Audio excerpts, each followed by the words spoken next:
Number 5, Tulip Staircase Ghost. Ralph Hardy, a retired clergyman from White Rock, British Columbia, took this now famous photograph in 1966.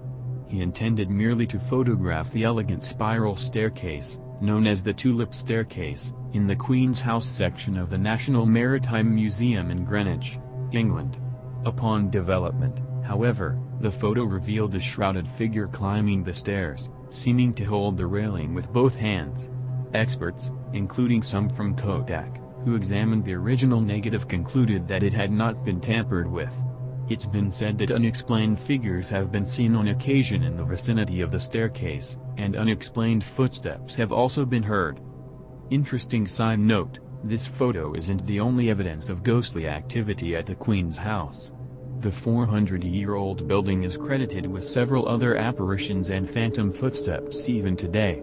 Recently, a gallery assistant was discussing a tea break with two colleagues when he saw one of the doors to the bridge room close by itself. At first he thought it was one of the lecturers. Then I saw a woman glide across the balcony, and pass through the wall on the west balcony, he said. I couldn't believe what I saw. I went very cold and the hair on my arms and my neck stood on end. We all dashed through to the Queen's presence room and looked down towards the Queen's bedroom. Something passed through the anteroom and out through the wall. Then my colleagues all froze too. The lady was dressed in a white-gray color crinoline-type dress. Other ghostly goings-on include the unexplained choral chanting of children, the figure of a pale woman frantically mopping blood at the bottom of the Tulip Staircase. It's said that 300 years ago a maid was thrown from the highest banister, plunging 50 feet to her death, slamming doors, and even tourists being pinched by unseen fingers. Number 4, the Brown Lady. This portrait of the Brown Lady ghost is arguably the most famous and well-regarded ghost photograph ever taken. The ghost is thought to be that of Lady Dorothy Townshend, wife of Charles Townshend, 2nd Viscount of Raynham, residents of Raynham Hall in Norfolk, England in the early 1700s. It was rumored that Dorothy, before her marriage to Charles, had been the mistress of Lord Wharton. Charles suspected Dorothy of infidelity.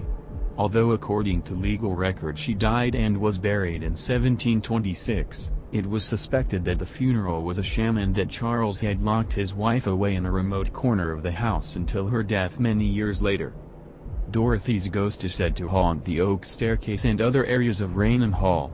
In the early 1800s, King George IV, while staying at Raynham, saw the figure of a woman in a brown dress standing beside his bed. She was seen again standing in the hall in 1835 by Colonel Loftus, who was visiting for the Christmas holidays.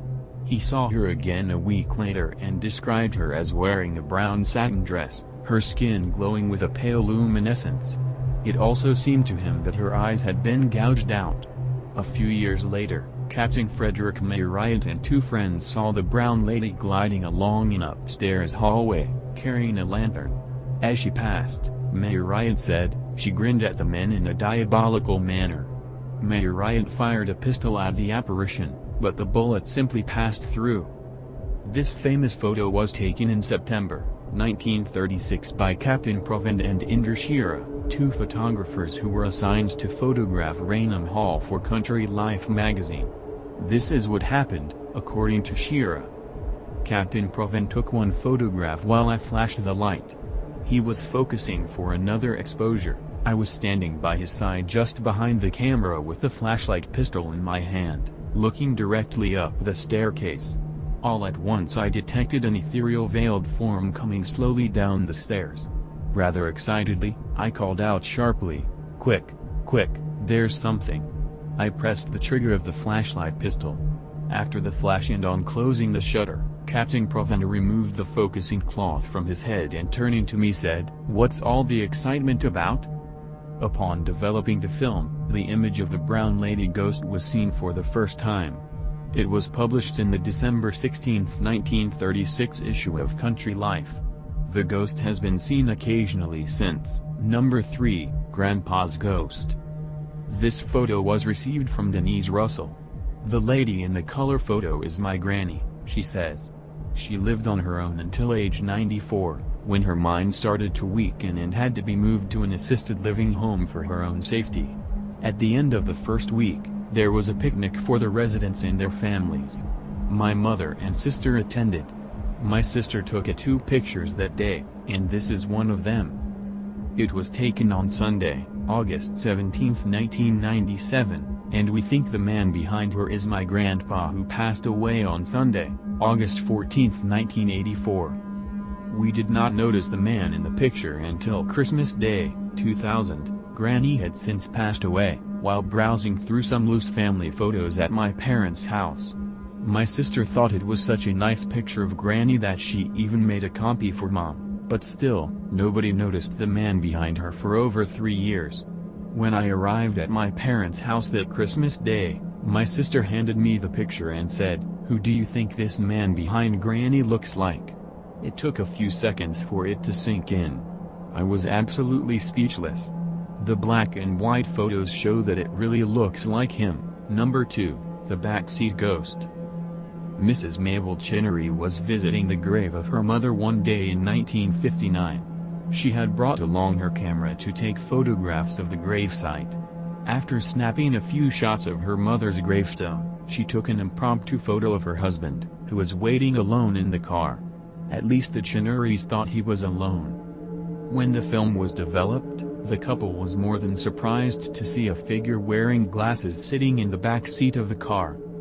Mrs. Chinnery immediately recognized the image of her mother, the woman whose grave they had visited on that day. A photographic expert who examined the print determined that the image of the woman was neither a reflection nor a double exposure. "I stake my reputation on the fact that the picture is genuine," he testified. Number 1, Madonna of Bachelor's Grove. This photo was taken during an investigation of Bachelor's Grove Cemetery near Chicago by the Ghost Research Society, GRS. On August 10, 1991, several members of the GRS were at the cemetery, a small, abandoned graveyard on the edge of the Rubio Woods Forest Preserve, near the suburb of Midlothian, Illinois. Reputed to be one of the most haunted cemeteries in the U.S., Bachelor's Grove has been the site of well over 100 different reports of strange phenomena, including apparitions, unexplained sights and sounds, and even glowing balls of light. GRS member Mari Huff was taking black and white photos with a high-speed infrared camera in an area where the group had experienced some anomalies with their ghost hunting equipment. The cemetery was empty, except for the GRS members. When developed, this image emerged, what looks like a lonely-looking young woman dressed in white sitting on a tombstone. Parts of her body are partially transparent and the style of the dress seems to be out of date. Other ghosts reportedly seen in Bachelor's Grove include figures in monk's clothes and the spirit of a glowing yellow man.